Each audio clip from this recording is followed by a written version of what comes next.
तुम्ही मला सांगा बरं, आज माझा प्रश्न समोर पेठेच्या जनताने, तुम्ही ह्या सगळ्या गोष्टी विसरलात का हो? 47 माणसं आत असताना तुम्ही तुमच्या मुलालाच फक्त बाहेर काढलं, बाकीचे 46 माणसं तुम्ही डायरेक्ट तिथे एरोडामध्ये साडण्यासाठी टाकून दिली. त्यावेळेस तुमचा समाज तुम्हाला दिसला नाही, तुमचा फक्त तुम्हाला मुलगा दिसला. नमस्कार, नमस्ते. फलटण युट्यूब चॅनल मध्ये मी राजकुमार गोपने आपलं स्वागत करतो. फलटण नगर परिषदेची पंचवार्षिक निवडणुकीची रणधुमाळी अखेरच्या टप्प्यात आलेली आहे. 2 दिवसांवरती मतदान येऊन ठेपलेले आहे. याच पार्श्वभूमीवरती आता शेवटच्या टप्प्यामध्ये प्रचार होत असताना आपल्या समवेत प्रभाग क्रमांक 1 मध्ये ज्यांनी ताकदीने निवडणूक लढवली असे प्रसाद शेठ पाटील आपल्या समवेत आहेत. त्यांच्याकडून खूप काही आपण जाणून घेणार आहोत. प्रसाद शेठ, आपलं खूप खूप स्वागत. खरं तर निवडणूक अंतिम टप्प्यात आलेली आहे आणि तुम्ही त्या ठिकाणी 2 उमेदवार लढवत आहात. या मागचं काय नेमकं सांगाल? सर्वप्रथम आपले आराध्य दैवत छत्रपती शिवाजी महाराज, छत्रपती संभाजी महाराज, भारतरत्न डॉक्टर बाबासाहेब आंबेडकर, महात्मा ज्योतिबा फुले, साहित्यरत्न अण्णाभाऊ साठे, ज्योतिबा फुले, सावित्रीबाई फुले, या सर्व मोठे जेवढे महापुरुष आहेत सर्वांना वंदन करून मी माझ्या मुलाखतीला सुरुवात करतो. माझं नाव प्रसाद किसन पवार. आता माझं नाव काय सांगायची गरज नाही, पण आमचे जे 2 उमेदवार आहेत, पवार नर्मदा किसन हे माझे मातुश्री आहेत. यांचं चिन्ह आहे नारळ, आणि माझे मोठे बंधू पवार देवीदास किसन यांचं चिन्ह आहे सूर्यफूल. आणि आमचे जे अधिकृत नगराध्यक्ष पदाचे जे उमेदवार आहेत, आमचे शमशेरदादा नाईक निंबाळकर, त्यांचं चिन्ह आहे कमळ. आता तुम्हाला असा प्रस्ताव होता की तुम्ही एक जागा घ्या आणि त्यांना एक जागा द्या, असा एक प्रस्ताव होता. आता तुमच्या माध्यमातून तुम्ही जे बोलला ते अगदी योग्य बोलला आहे. असा प्रस्ताव आमच्याकडं ज्यावेळेस आम्ही गेले 4 ते 5 वर्ष झाले आम्ही भारतीय जनता पार्टीमध्ये प्रवेश केल्यानंतर आमचे दादा रणजित दादा त्यांनी आम्हाला सांगितलं की बाबा तुम्हाला एक एससीचं सीट आम्ही सोडतो, आणि एक ओपनचं जे सीट आहे त्यांनी जे तिथले प्रस्थापित नगरसेवक आहेत त्यांनी थोडासा आमच्या दादांपाशी विषय मांडला होता की बाबा त्यांना भारतीय जनता पार्टीमध्ये येण्यास ते उत्सुक होते. तर मग रणजित दादांनी आम्हाला बोलून आम्हाला सांगितलं की बाबा त्यांना जर ओपनची जागा जर सोडून तुम्ही जर एससीची सीट घेत असाल तर तुम्ही थोडं ऍडजस्टमेंट करून घ्या. तर आमची तशी तयारी नव्हती, पण आमच्या रणजित दादांचा शब्द फक्त मोडायचा नाही म्हणून ती आम्ही तयारी दर्शवली. दादांना म्हणलं ठीक आहे दादा, तुमचा शब्द फक्त मोडायचा नाही, आम्ही आमचे जेवढे जे कार्यकर्ते आहेत त्यांना विश्वासात घेऊन आम्ही ह्या सगळ्या गोष्टी करू शकतो. पण विषय असा झाला की ज्या वेळेस हा प्रस्ताव आमचे रणजित दादांनी त्या प्रस्थापित नगरसेवकाला मांडला, त्या प्रस्थापित नगरसेवकांनी त्यांनी असं सांगण्यात आलं की त्यांना की पाटलांना कोणतंही तिकीट आम्ही देऊ शकत नाही, आणि तिथनं उमेदवारी अर्ज आमचेच 2 फॉर्म तिथं भरले जाणार, असा प्रस्ताव दिल्यानंतर रणजित दादांनी सांगितलं आम्ही पाटलांना सोडू शकत नाही, त्याच्यामुळे जे काय होईल तुम्ही तिथनं अपक्ष उमेदवारी 2 अर्ज भरा, आम्ही इथनं अपक्ष उमेदवारी 2 अर्ज भरतो. ह्याच कारणासाठी आम्ही हा सगळा निर्णय घेतलाय. त्यामुळे आम्ही फक्त तिथं अपक्ष उमेदवार म्हणून आमची दोघांची लढाई चालू आहे, आणि तिथं जे आमचे नगराध्यक्ष पदाचे उमेदवार आहेत 100% आमची जनता 100% कमळ ह्या चिन्हाला तिथे नगराध्यक्ष पदाला शमशेरदादा नाईक निंबाळकर तिथे उमेदवार. हे होत असताना मग 2 उमेदवार का घेतलं तुम्ही नेमकं? आमच्या घरात 2 उमेदवार घेण्याचं कारण याच तुमच्या माध्यमातून आमच्या लोकांना बरेचसे मिसअंडरस्टँडिंग झालेत. असं वाटतं की बाबा घरातच यांनी 2 उमेदवारी का घेतल्या. विषय असा झाला की ज्यावेळेस आमची ठरलं की बाबा आम्ही अपक्ष उमेदवार म्हणून लढायचं, ज्यावेळेस आमचं ठरलं त्यावेळेस दादांनी सांगितलं की तुम्ही ओपन मधनं लढा. माझे मोठे बंधू देवीदास किसन पवार त्यांनी ओपन मधनं लढायची तयारी केली, पण आम्हाला एक एससीचा उमेदवार पाहिजे होता. तर आमचे जे सहकारी मित्र आहेत संजय गायकवाड, त्यांना दादांनी सांगितलं की तुम्ही एक अर्ज भरा, पण त्यांच्या काही तांत्रिक अडचणीमुळे किंवा घरगुती अडचण असेल किंवा काय असेल त्यांनी त्या ठिकाणी उमेदवारी अर्ज भरला नाही. त्याच्यानंतर आमचे जे दुसरे सहकारी आमचे पप्पू पवार, त्यांची जी सून, त्यांचाही त्या ठिकाणी एससी मध्ये दादांनी त्यांना सांगितलं की एससी मध्ये तुमचं सीट काय असेल की तुम्ही तिथं फॉर्म भरा. तर तिथं पण त्यांचं पण काहीतरी टेक्निकल इश्यूज म्हणून त्यांचे काही थोडासा विषय होता, त्या टेक्निकल इश्यूज म्हणून त्यांचाही त्या ठिकाणी अर्ज तिथं त्यांनी भरला नाही. ह्या विषयामुळे फक्त आम्हाला नाईलाजाने आमच्या विचाराचा माणूस घेत होता. तिथं अजून एक उमेदवार होते लखन गायकवाड म्हणून, आम्ही त्यांना एक प्रस्ताव टाकला होता की बाबा आम्ही ओपन मधून लढतो, तुम्ही आमच्या सोबत या, तुम्ही आमच्या सोबत आल्यानंतर आपण दोघे लढू. पण लखन गायकवाड हा रामराजेचे माणसं असल्यामुळे त्यांनी थोडासा आम्हाला नकार दिला, आणि आमच्या विचाराचाही काही माणूस इथे भेटला नसल्यामुळे शेवट आम्ही आमच्या घरात 2 उमेदवारी अर्ज त्या ठिकाणी भरलेले. उमेश पवार यांनी पक्ष प्रवेश का केला नाही? उमेश पवार यांनी पक्ष प्रवेश केला म्हणजे त्यांचं काहीतरी थोडंसं मिसअंडरस्टँडिंग झालं.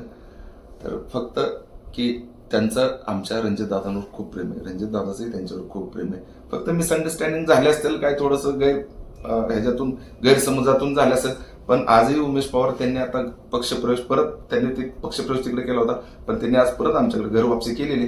त्यामुळे आता आमच्यात कोणताही मतभेद नाही. आम्ही सगळे संजय गायकवाड असू, पप्पू पवार असू, उमेश पवार असू, मनोज पवार असू, लखन पवार असू, राकेश पवार असू, आमिष पवार असू, एवढे आम्ही जे सगळे आम्ही एका विचाराची माणसं आहेत, आम्ही एका विचाराने चालणारे माणसं आहेत. आणि आम्ही रणजित दादा, शमशेर दादांना पूर्ण ताकदीने आम्ही सोमवारपेठ मधनं वार्ड क्रमांक 1 मधनं आम्ही पूर्ण ताकद लावली आणि आमचे दोन्ही उमेदवार आणि शमशेर दादा हे 100% आम्हाला विजयाची खात्री आहे. पाठीमागे एक असा प्रकार घडला होता, सोमवारपेठ आणि मंगळवारपेठ यांच्या दरम्यान मोठा वादावादी झाली होती, दंग झाली होती. त्याबद्दल काय सांगाल नेमकं? आता का घडली हा होती? एक 10 वर्षापूर्वीची गोष्ट आहे. 10 ते 15 वर्ष झाली, मला एक्झॅक्टली सांगता येणार नाही किती वर्ष झाले. पण हा जे प्रकार ज्यावेळेस घडला, सोमवारपेठ आणि मंगळवारपेठेची दंगल, आता हे बऱ्यापैकी फलटणकरांना माहिती आहे. त्या दंगलीमध्ये तिथले जे प्रस्थापिक नगरसेवक आहेत, सगळ्यात मोठा हात त्यांचा होता. फक्त त्यांनी आमचे जे लोक आहेत, आमचे लोक त्या दंगलीमध्ये 47 लोक आत बसले होते. आत त्यात त्यांचा मुलगाचाही समावेश होता. त्या ठिकाणी त्यांचा मुलगाही आतमध्ये बसला होता. फक्त सोमवारपेठ आणि मंगळवारपेठ ह्यांच्या काय कारणामुळे हे भांडणं झालं होतं, त्यात समाजाचा फक्त त्यांनी वापर करून घेतला की हा समाज आपल्याला मदत करा, हे अशी भांडणं झाली, तर त्याच्यामुळे ते थोडंसं दंगल पेटल्यामुळे. पण आमच्यातले 47 लोक त्या ठिकाणी आतमध्ये पोलीस स्टेशनमध्ये बसले होते आणि त्यांचाही मुलगा त्यात होता. तुम्ही मला सांगा बरं, आज माझा प्रश्न सोमवारपेठेच्या जनताला, तुम्ही ह्या सगळ्या गोष्टी विसरलात का हो? 47 माणसं आत असताना तुम्ही तुमच्या मुलालाच फक्त बाहेर काढलं, बाकीचे 46 माणसं तुम्ही डायरेक्ट तिथे एरोडामध्ये साडण्यासाठी टाकून दिलं. त्यावेळेस तुमचा समाज तुम्हाला दिसला नाही, तुमचा फक्त तुम्हाला मुलगा दिसला, त्यावेळेस तुम्हाला समाज दिसला नाही. आज तुम्ही मला सांगा, हे जे सोमवारपेठेतले मंगळवारपेठेतले आजही शांतीपूर्ण तिथं वातावरण आहे.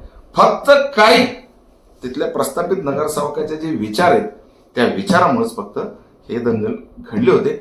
ह्याच्या व्यतिरिक्त सोमवारपेठ आणि मंगळवारपेठ अतिशय शांतीपूर्ण आता तर तिथे वातावरण चालू. मतदान प्रक्रियेसाठी जे तुमचे 2 उमेदवार आहेत त्यांचं डेमो कसं आहे, लोकांना कसं तुम्ही हे करताय? हे अतिशय महत्वाचा प्रश्न आहे. आम्ही अपक्ष उमेदवार असल्यामुळे बरेचशा लोकांना काय लक्षात येत नाही, पण तरी आज मी तुमच्या समोर तुमच्या माध्यमातून मी सांगू इच्छितो. हा डेमो हे असे 2 प्रकारचे मशीन असणार आहेत तिथे. असे 2 प्रकारचे मशीन मध्ये एक जे मशीन आहे हे आपले शमशेर दादा नाईक निंबाळकर, हे बघा ह्यांचं चिन्ह आहे कमल. हे जे मशीन ज्यावेळेस तुम्हाला दिसेल, ही तर 2 नंबरचं बटन तुम्हाला दाबायचं आहे. हे फक्त लक्षात ठेवा, 2 नंबर शमशेर दादा नाईक निंबाळकर हे नगराध्यक्ष पदाचे उमेदवार आहे. तिथं 2 नंबरचं बटन तुम्ही दाबायचं आणि आमच्या शमशेर दादांना भरघोस मताने तुम्ही विजयी करून द्यायचा. हे एक मशीन झालं. आणि दुसरं मशीन या प्रकारे बघा, हे तर जे आमची आई आहेत, अनुसूचित जाती महिलामधून आमची आई पवार नर्मदा किसन, यांचं चिन्ह आहे नारळ, त्यांचा नंबर आहे 3. ही तर ह्या दुसऱ्या मशीन मध्ये 3 नंबरला बटन दाबून तुम्ही सगळ्यात जास्त मताने त्यांना भरघोस मताने विजयी करा. आणि सर्वसाधारण पुरुष मध्ये पवार देवदास किसन, त्यांचं चिन्ह आहे सूर्यफूल. त्यांनी इथं 2 नंबरचं बटन सर्वसाधारण इथं लिहिलंय बघा, 2 नंबरच्या बटन मध्ये पवार देवदास किसन, इथं हा चिन्ह दाबून त्यांचं चिन्ह आहे सूर्यफूल. ह्या चिन्हाला बटन दाबून सगळ्यांनी त्यांना भरघोस मताने विजय करा, एवढी मी विनंती करतो. तुमच्या वरती जे काही गुन्हे दाखल झाले आहेत त्याबद्दल काय सांगाल नेमकं? माझ्यावर कोणत्याही प्रकारचे गुन्हे नाही आहेत, फक्त माझ्या मोठ्या बंधूंवर. त्यावेळेस आम्ही त्यांच्याच गटात होतो, त्यांच्या सोबतच होतो. आमचे वडील ऑफ झाल्यानंतर ते आता हे सगळ्या मागच्या मी बाईटमध्ये तुम्हाला बोललो, त्यांनी आमच्यावर अन्याय करायचा प्रयत्न केला. पण तिथले जे प्रस्थापित नगरसेवक आहेत, त्यांना त्यांचे जे भाऊ आहेत, त्यांचे जे 5 भाऊ आहेत, त्यांनी त्यांना सांगायचा प्रयत्न केला, हे पाहुणेत, यांच्यावर अशा प्रकारचे अन्याय करू नका. एक जर सीट ते मागत असतील तुम्हाला, तर त्यांना सीट तुम्ही एक सीट त्यांना देऊन टाका, तुम्ही घ्या. माझा तुम्हाला सांगतो, त्यांचे भाऊ असू, त्यांचे भावाचे मुलं असू, माझे सोमवारपेठेची जनता असू, माझा कुणाला माझे विरोधक जरी असले तरीही आमचा कुणालाही त्या ठिकाणी विरोध नसणार आहे. फक्त त्या घरावर तर 100% आमचा विरोध राहणार. का तर सगळ्यांनी त्यांना समजून सांगण्याचा प्रयत्न केला होता की पाटलांना डावलून चालणार नाही. पण त्यांचा घमंड एवढा होता, त्यांचा अहंकार एवढा होता, त्यांना त्या अहंकाराच्या पुढे काही दिसत नाही. मी तुम्हाला महाभारत मधला एक प्रसंग सांगतो. महाभारत मधला प्रसंग एक असा आहे, ज्यावेळेस श्रीकृष्ण दुर्योधनाकडे गेले होते, दुर्योधनाकडे असा प्रस्ताव नेला होता की बाबा 5 पांडव जे आहेत, तुम्ही 5 पांडवाला 5 शहर तरी द्या. दुर्योधनाने त्या गोष्टीसाठी नकार दिला. परत 5 गाव तरी द्या, तरी दुर्योधनाने त्या गोष्टीसाठी नकार दिला. परत सांगितलं 5 नगर तरी द्या, तरीही दुर्योधन अहंकार मध्ये इतका वेडा माणूस झाला होता, त्यांनी 5 नगरही न देता सगळं त्यालाच पाहिजे असं ठेवलं होतं.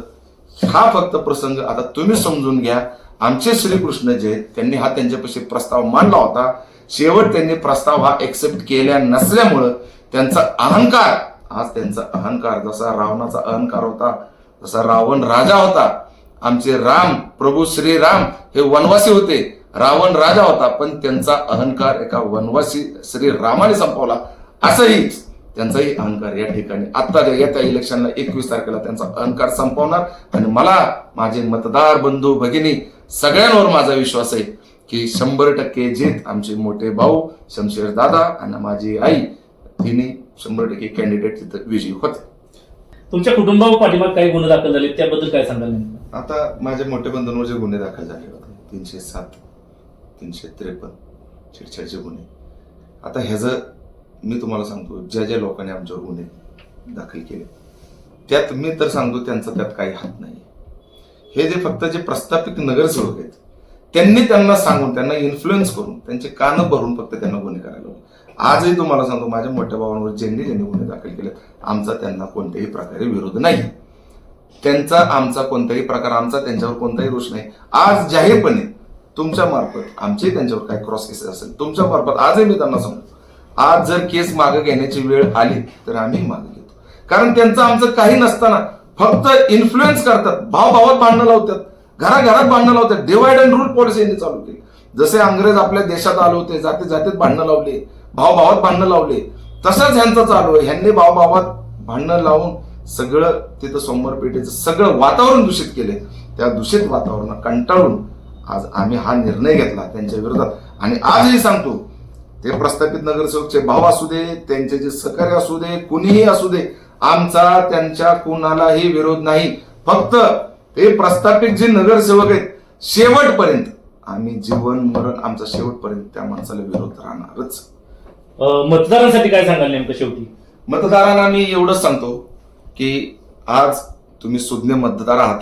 तुम्हाला माहित आहे 35 वर्ष आपल्या जनतेसाठी त्या प्रस्थापित नगरसेवकांनी काय केले. आज तुम्ही मला सांगा, आज मी सोमवारपेठेत फिरताना सुद्धा तिथं रस्ते नाहीत, गटारी योजना नाहीत, माणसं राहतात कसे, ह्या सगळ्यात मोठा प्रश्न. तुम्ही फिरंगाई मंदिराचा थोडासा पलीकडचा परिसर बघा, 53-54 बघा, इतका परिसर तिथं खराब झालेला आहे. आणि अशा ठिकाणी आपले लोक राहतात, मतदार राहतात. मला फक्त मतदारांना सांगायचंय, आता हे निवडणूक तुमची निवडणूक आहे. तुम्हाला जर तिथं स्वच्छता पाहिजे असेल, तुम्हाला जर सगळ्या गोष्टी, तुम्हाला सगळ्या पद्धतीने जर तिथं गटारी योजना असो, रस्ते असो, शौचालय असो, या सगळ्या गोष्टीची जर व्यवस्था जर तुम्हाला चांगलं पाहिजे असेल तर तुम्ही 100% देवांना आणि आमची आई त्यांच्या हातात कारभार द्या. नगरसेवक म्हणून त्यांना निवडून आणा. तर ते नगरसेवक नव्हे तर तुम्ही नगरसेवक व्हाल आणि चांगलं शासन तिथं राहील. एवढंच फक्त मी माझ्या मतदार बंधू भगिनींना आवाहन करतो. नक्कीच प्रभाग क्रमांक 1 मध्ये देवा पाटील आणि नर्मदा किसन पाटील यांना एक वेळ संधी द्या. त्या संधी ते नगरसेवक म्हणजेच तुम्ही नगरसेवक असाल असा या ठिकाणी भावनिक आवाहन प्रसाद शेठ पाटील यांनी आपल्या सर्व मतदारांना केले आहे. निश्चितपणाने ही निवडणूक आता 2 दिवसांनी होत असतानाच मतदारांनी या ठिकाणी खऱ्या अर्थाने देवा पाटील आणि नर्मदा किसन पाटील यांच्या पाठीमागे उभा राहावे अशी अपेक्षा या ठिकाणी प्रसाद शेठ पाटील यांनी व्यक्त केलेली आहे. आमचे नमस्ते फलटणचे संपादक वैभव गावडे यांच्यासह मी राजकुमार गोपने, नमस्ते फलटण युट्यूब चॅनलसाठी फलटण.